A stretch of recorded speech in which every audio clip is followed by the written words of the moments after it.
Hello everyone, it's the weekend. Welcome again to Massey United Insurance's Line and Length. It's the cricket program where we look at the sport, not only in the region but internationally as well. I'm Barry Wilkinson. Hello especially to all of our friends on Sportsmax and Scene TV or wherever you're watching this broadcast. Now, on today's program, the West Indies selectors bowled us a googly and picked a team that only had in one spinner, going to India. Why was that? On the show today, we asked Chairman of Selectors of the Barbados cricket team, Hendy Wallace, who is also an international commentator. He has his view on why the selectors might have done that. Also, T20 cricket continues to take over. Test cricket, is it becoming null and void? And we also look at the new franchise system in West Indies cricket. All this and more to come on Massey United Insurance's Line and Length. Across the Caribbean, more people are placing their trust in Massey United Insurance for the protection of the things that are important to them, their homes, businesses, and their prized possessions. That's because Massey United Insurance offers excellent general insurance coverage to help you manage whatever life sends your way. Our cadre of well-reputed agencies and trained insurance professionals are always ready to provide you with sound advice and prompt service. Choose the security and sound strength that is Massey United Insurance. I live cool, I live fresh, I live life without the stress. Every day I feel my best, I live cool with lime or call. Feel the energy, feel the breeze, I feel like doing as I please. Relaxation comes with these, I live cool with lime or call. Live cool with Limacol and feel the freshness of a breeze in a bottle. Limacol is trusted the world over and gives that easy, breezy Caribbean feel to all. Every day I feel my best, I live cool with lime or call.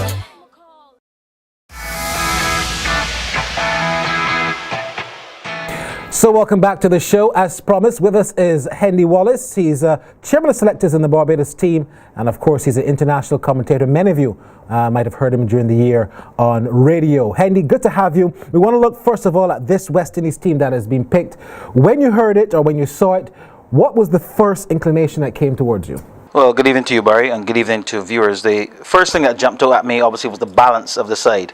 And taking into consideration where you're going to the subcontinent, you always, your thoughts immediately go towards your slow section, your spin bowling department. And it was very interesting to see that only Sunil Narang is in the squad as the frontline spinner. I suppose with Samuels coming back into the fray, will add something to that department. But I would have thought a little bit more emphasis would have gone on the slow bowling department. Just to see the one frontline spinner was a bit of a surprise to me. And then looking at the seaming department, if you look at the fast men and the seamers, there's some 7 players there in that category, which seems a little bit top heavy as far as I'm concerned.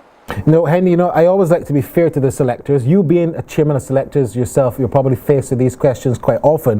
When you say that someone should be there, the balance is not right, who would you have put in and who would you have taken out of this current team? Well, you look at Nikita Miller, who hasn't really had a bit of an extended run so far. Suleiman Ben, you probably could say is the incumbent left-arm spinner at the moment, but certainly it was an option. You know what Suleiman Ben is able to offer. I'm just wondering if it was an opportunity maybe to take both of them on a tour like that. But maybe the selectors, I'm sure they have a very good reason for going this route. Maybe looking at their best possible combination to looking towards the World Cup. But Hendy, you mentioned looking towards the World Cup. So then we are going to India. Obviously, the combinations needed ought to be different thinking from the World Cup. And certainly, I agree with you 100% that perhaps both Ben and Miller could have been there. Yeah, I think there have been options there to look at. I don't think there are any other spinners at the moment that are kicking the door down. Well, Samuel Badre is one that perhaps has not been given the opportunity to show what he's worth. Is he being pigeonholed too much as just a T20 spinner? I think he has been. Yeah. Well, I think that it probably starts from at home, maybe with Trinidad and Tobago. I think that they've identified that he is their key 2020 specialist, and the West Indies are probably looking at it from the same perspective. And I'm not sure that the selectors are convinced that his contribution in with 10 overs will be as significant. I would be much more comfortable at this juncture with the 2 left-arm spinners in Ben and Miller as the options. So, I'm going to ask this question very carefully. So the 2 you would have left out are who? The 2 players you would not have put in that squad are who?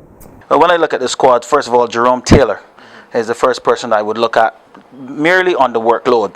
Because after this, we're going on to South Africa as well. So there's a lot of work to be done, and I'm still concerned of he's coming back into international cricket. He had a tremendous first-class season where he did a lot of work. He answered all the critics as far as his fitness was concerned. And then with the bowling combinations we had in the earlier test matches, he had a lot of work to do as well. So I would have been inclined to suggest to Jerome Taylor that he would take a rest and maybe look at the next series, or maybe just keep him for the test match series. So that would have been one consideration. And certainly you would have had to look at one of the other seamers, whether it be Andre Russell. Darren Sammy is still in the side. He hasn't let the West Indies down, so that obviously would have been, especially in India. Yes, yeah, and that would have been a bit of a conundrum as well. Well, certainly, yeah, I agree with you, Hendy, that perhaps Jerome Taylor, for the sake that we have 2 test series versus India, 3 test matches, then in South Africa, and clearly, based on what we've seen, Taylor and Roach are the 2 seamers that we need to rely on at the test level. Yeah, definitely so. And let me just get back to the Sammy issue as well. If my memory serves me right, I don't think he bowled in the last one-day match that when Bravo was captain. I don't think he bowled as well. So it would suggest that maybe that was an option. Maybe the selectors were not happy with the way the captain handled the side in that particular game. But just to answer about the options, that would have been another area that they could have maybe looked to make a change. So how do you analyze, Hendy, then the first selection really done by the Clive Lloyd appointed selection committee? Well, I don't know what people expected. Yeah. Speaking as a selector yourself. I'm just being fair, and this is taking off my selector's hat. Oh. I didn't necessarily expect any drastic changes. All right, I still expected there to be some sort of continuity. Same thing would apply. The same principle would apply when a new coach comes in. I don't expect there to be any drastic changes. Okay. All right, but there's certainly some things that have raised some eyebrows, and we all know, gentlemen, that in picking teams, nobody has ever picked a team that is 100% everybody agrees with it. You know, so you obviously have some questions asked, but you know, I said I didn't expect any drastic changes, but I think this tour would be significant as to where the West Indies selectors are looking to go with their team. I must ask a question in terms of going to India. They have a stupendous record at home. Hardly get beaten in one-day internationals. Do you expect the West Indies to be competitive? The last time they went there last year, they lost 2-1, the West Indies. No, I don't expect them to be that competitive at all. I think these are 2 very difficult tours for the West Indies. This one to India and the one to South Africa. I mean, you're going to South Africa when the pitches are going to be fairly fresh. It's going to be a stern test for our batsmen. Stern test. So you don't see the West Indies winning this ODI series? I don't expect them to, no. Well, Hendy Wallace, I think when we come back, I want to hear from you relative to what you think about the test team that's going to be selected. Because we've gone through the 15 for the 5-match one-day series, but we also have to look forward to the test team. Yeah, and I guess if we're going to take anything from the one-day selection, I think we all eagerly are waiting to see the combination for the test.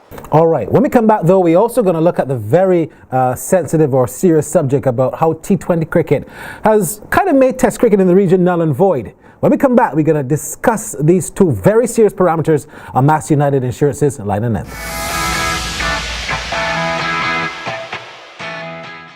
Across the Caribbean, more people are placing their trust in Massey United Insurance for the protection of the things that are important to them, their homes, businesses, and their prized possessions. That's because Massey United Insurance offers excellent general insurance coverage to help you manage whatever life sends your way. Our cadre of well-reputed agencies and trained insurance professionals are always ready to provide you with sound advice and prompt service. Choose the security and sound strength that is Massey United Insurance. I live cool, I live fresh, I live life without the stress. Every day I feel my best, I live cool with Lima Call. Feel the energy, feel the breeze, I feel like doing as I please. Relaxation comes with these, I live cool with Lima Call. Live cool with Limacol and feel the freshness of a breeze in a bottle. Limacol is trusted the world over and gives that easy, breezy Caribbean feel to all. Every day I feel my best, I live cool with Limacol.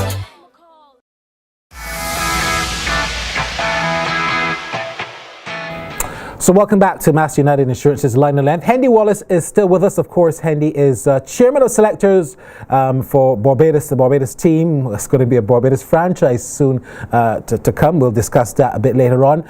But I want to look right now, Hendy, at T20 cricket. I want to look at Test cricket. We've just had the culmination of the Test series, West Indies, Bangladesh, and West Indies, New Zealand, albeit against two of the weakest teams in Test cricket. But I want to compare that to what we're seeing with the lovely, I would say, crowd support from T20 cricket. I put the question straight to you. Has T20 cricket made the following of Test cricket null and void in the Caribbean? It's been a threat to Test cricket, there's no question about it. And the advantage of T20 cricket is obviously the timing. It has captured the imagination of the borderline supporter. People are prepared to attend T20 cricket without really having a favorite team. They just want to go for the enjoyment, and it's a day out, 3 hours of cricket, and it fits into the schedule nicely. Test cricket, as we have always known, is a little bit more tedious, time consuming, and it calls for a lot more planning. And I guess for outside of the purist, it's probably not the most attractive form of cricket. Did we see poor crowds though because it was New Zealand and Bangladesh? You think that's not going to? You think that's going to happen for England next year? Not for England. England is obviously England has its own following as well. Take out the English supporters. Take out the English supporters and just West Indies. Yes, I would expect to see more people supporting the cricket with England coming out, because again, it's about what's on show. You will have a few more popular names coming out for England, some very good players, and that, in essence, it gives value for money. So persons will be, I would expect to see more people attending. And of course, the venues as well. With Barbados, Antigua, and St. Lucia. Grenada, I beg your pardon, but Antigua and Barbados for sure will have good followings. Hendy, we've had the spectacle where we now have 10 or 11 international venues in the Caribbean, which creates a problem for the West Indies Cricket Board in terms of scheduling and giving each territory its due. Do you think that there is a problem that has now been created whereby having to schedule matches in other territories which are not traditionally strong cricket countries, it means that the crowds do not respond? That can have some bearing on it as well, but it's probably a nice problem to have when you talk about how the facilities around the region have improved significantly. And I suppose that the West Indies Cricket Board then have that challenge of trying to share as evenly as possible, but it's not an even playing field, and that's a given. So I suppose that some of the lesser known territories will have to accept that, but you still expect them to put in their bids whenever it's required to try and bring as much cricket as possible to the regions. What they need to do then is to make it as attractive as possible for travelers throughout the region. And that has been really one of the big issues, that has been very costly to move from island to island.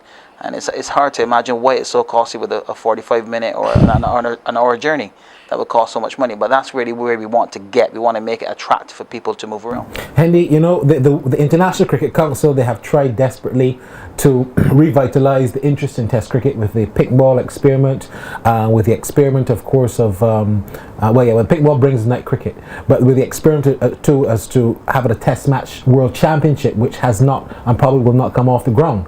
What really can ICC do to get interest back into the Test cricket game, given all of the parameters of not getting certain guidelines and rules changed? I don't know if I have the answer right now, Barry, because if I did, you probably would be calling me to get an interview. But as far as the day-night cricket is concerned, I'm not totally against the day-night cricket. I would have the structure slightly different in that I would have 2 sessions in the day and 1 session at night, as opposed to what they're proposing to have the 2 sessions at night, because I think it takes it a little bit too late. There was one night where Tina Best was bowling at about 5 minutes to midnight in a regional first class. Regional 40. Yeah, so that's really one area that I would be inclined to make the adjustment. Apart from that, you have to. I know that they're obviously looking at a 2-tier system. To me, that would be the detriment of the lesser teams. Some may argue that it would be an incentive for the lesser teams to try and get it, but we know that realistically It's not going to happen. It's not going to happen now either because England is in the second tier. Yes, And correct. They are in the second tier now, but they're one of the three that actually own the ICC that's now. right. Yeah. second tier of seedings, but not second tier in terms of financing. No. And they generate, and you know, everybody looks forward to England because that's their big payday. So I'm not so sure what they need to do. Test cricket is always going to be under threat, Barry. With the emergence of the amount of T20 cricket around the region, they're still trying to hold on to the what I call the middle competitions like the Champions Trophy and the World Cup. So it's going to be under threat, and at the moment I'm not sure I have the answer as to what would make it more attractive. Too much could be also detrimental. Are we seeing too much T20 cricket now being played? Because the crowds that we have seen at the Champions League in India, all of the games have not been sold out. In fact, a lot of the games, the West Indies players are quite happy on the sidelines, but a lot of the games are not being played to full houses. Are the Indians a bit tired of all this T20 cricket every minute? No, Indians don't get tired of cricket, and sometimes it's about scheduling and location and things like that. But T20 is here to stay because, as we know, the networks are paying the bills, and that's going to remain for quite some time. For me, the real concern is, we talk again about being a purist, is that Test cricket is the real cricket as far as the purist is concerned. And I'm not convinced that we are seeing the best of the best players at Test level, because the incentive is there to go and play in the T20 tournaments around the world. And you can understand that talented sportsmen and the best sportsmen in the world will look to capitalize on that. So when they come to play Test cricket, I'm not sure that we are seeing them at their best. And we're seeing situations now, if we go to Australia, we see Shane Watson is still having issues. Yeah. I mean, calf injury, and Australia tried their best to protect him, because for them he was a very integral part of their setup, you know, as an all-rounder. So you can see where some associations, some territories, some bodies are able to hold back their players, but some others cannot afford to tell players they can't go and play T20 cricket around the world. Hendy, the converse to that comment though is that the T20 exposes some players that we may never have seen, and they have gone on to become better players at both the 50 over and the Test match level. For instance, the very fact that Mitchell Marsh has emerged, if Shane Watson had not been injured, perhaps Mitchell Marsh would not have emerged. No, I think Mitchell Marsh was always part of the setup, and it goes back to your structure. And if you have a structure in place with your academy and your center of excellence, then you will still have players coming through. What it does, yes, it exposes them globally. So we're able to see a player like that ordinarily we would have to read about as an emerging cricketer in the domestic competition in Australia. Yeah, so maybe from that perspective. But what is also done, it looks as if it has affected some players who ordinarily would have been concentrated on Test match cricket, and the diet of 2020 cricket has probably affected their whole mindset, focus, you know, of Test cricket. So we're watching a player, for instance, like Virat Kohli, who 8 months ago, a year ago, we were saying this guy is the real deal. Now he's been severely tested in England, and you would have to say that in the Test matches, he has failed the test. So people will be looking at him again. Is it the diet of T20 cricket that has affected his effectiveness in the Test match game? That would be a real concern for India. But again, he's a big draw card, you know. Yeah, and again, the West Indies are going to be playing against India, and he'll find back some fun. I'm sure he'll find back from India. In those conditions. But that's it. I mean, that was always true. I mean, over the years, we've always said we see all these talented players in India and in Pakistan, players like that. You want to see them outside of the subcontinent to really gauge how good they are. Now, Kohli did enough in South Africa and against Australia as well to suggest that he has all the tools required to be one of the finest in the game. But as I said, he failed the test in England. All right, when we come back on the show, we're going to talk to Hendy about this new franchise system in the West Indies. We're going to discuss that because a lot of members are uneasy about how it's going to work. When we come back on Mass United Insurance's Line and Length.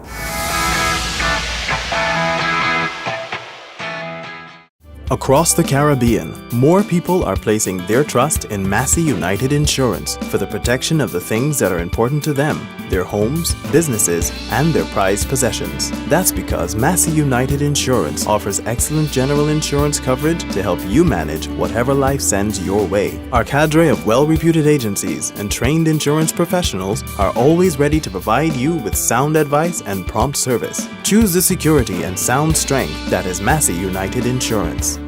I live cool, I live fresh, I live life without the stress. Every day I feel my best, I live cool with lime.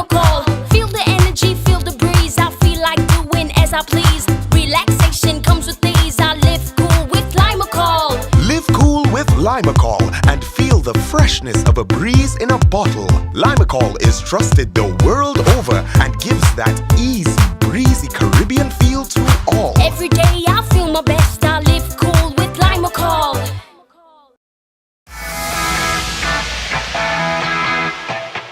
So we're back on the show. Many of you might have heard, at least the cricket fans might have heard, about the new franchise system that is going to be affecting West Indies regional one-day cricket and West Indies four-day cricket. Now, we all know about the CPL, the Limacol Caribbean Premier League. The franchise system that came into effect last year is also going to be happening for regional four-day cricket this year, and of course, by extension in January, the regional 50-over competition. So it means that you might have someone, again, like a Tino Best playing for the Windward Islands franchise. Hendy Wallace is the chairman of that Barbados franchise. And Hendy, first of all, I asked you this without wanting to put you in trouble. Are you or were you in favor of this franchise system for regional four-day cricket and for regional 50-over cricket? Yeah, I don't have a problem at all with the franchise concept. I think that the concern I have is the restrictions where they give you X amount of players that have to go into a pool. Right. And that has got some people a little bit nervous because it's something new, so it'll take some time to get used to it. And what would have been ideal, but probably a little bit slow, is if they just left it open so that players can move around as they see fit. But I suppose that the powers that be at the West Indies Cricket Board, and I guess primarily Richard Pybus, the cricket director, probably want to get things moving quickly. And I would imagine that the first year, well, there will be some trial and errors as well, with the understanding and the hope that by year two, you'll be able to tweak it and make it a lot better. But at the moment, there's an element of uncertainty as to what's the best way to work it. We have seen and heard that both the Trinidad and Tobago and Guyanese cricket boards have formed their franchises, or their companies, as it said. You have to form a company. What's the current position in Barbados? Well, I believe at this, as we speak, they're in the process of finalizing that. And as you know, everything has to be done through a process, and I believe that things are being quickly put in place to have that. So I imagine that the new CEO is certainly moving very fast on his feet, Mr. Jeff Miller. He is, yes. He's done some excellent work so far in just a short period of time that he's been in the position, and the quality of work and the amount of work that he's been able to process has been very impressive. So I would imagine that we will hear a statement from the BCA very shortly as far as the franchise is concerned, because the stipulation is there. I mean, the West Indies Cricket Board have given guidelines whereby the stipulated time to have everything in place. So I just want to be clear. How does this franchise system work? Explain it for our viewers so they'll really understand when they're watching. In simple terms. Yeah, chances are they probably won't understand by the time I finish explaining it. But what each territory is asked to do. I hope you understand, because you're picking a team. Yeah, well, I probably understand a bit more than some others, but I wouldn't actually put my hand up and say that I'm totally clear. But basically, in a nutshell, what it is that each territory is asked to nominate 10 contracted players. Okay. And then outside of the 10 contracted players, they're asked to nominate 15 other players that go into a pool. Oh, 15. I thought it was 5 It was initially. 5 initially, but now that has been extended to 15. Players so that's from 25 players from each territory. Yes. So that's 150 players. So 15 go into the pool. Forget the 10, because the 10 are contracted to the franchise. 90 go in the pool. 90 go in the pool. Okay. And then each territory will pick 5. So only 30 will be picked from the 90. Whoa. So the other 60 will sit there. The names will sit there, and if need be, you can revisit the pool. Because remember, the tournament is going on until March next year, from November. I must ask this question. Let's say a player like Ryan Hines is not picked in the Barbados 25 of that pool of 10 or 15. But let's say the Leeward Islands want Ryan Hines to play, but you all did not pick him in the pool. Can they then say, well, look, step outside the box? Yeah, can they step outside of the pool and say, look, you all didn't pick Ryan Hines in the pool of players, but we want to pick him? Can that be done? Yes, it can be done. Okay. And it's done on what they call a pay-to-play. So he can be actually invited to play and contracted per game and paid accordingly. Whoa, all right. But remember, each franchise has a budget to work with. So you have a what's the budget, do you know? It's $27,500 US per month. That's how much they're paying to win a game in Champions League. But of course, this is regional first-class cricket. 6 million people, Barry. Yeah. As opposed to. I put my hand up and stand corrected to say that this is developmental rather than a big money maker. And we have to give it a chance to work and then have an assessment. And then for sponsors to jump on board, because the WICB did say they want Caribbean sponsors, the president, to jump on board. All right. Well, we got to jump off board because we're out of time. That's it for another edition of Mass United Insurance's Line and Length. Don't forget, you can reach us by email cricket@lineandlength.net, or you can also go on Twitter. Our handle is @lineandlength. We love to hear from you. Until next week then, I'm Barry Wilkinson. Bye-bye for now.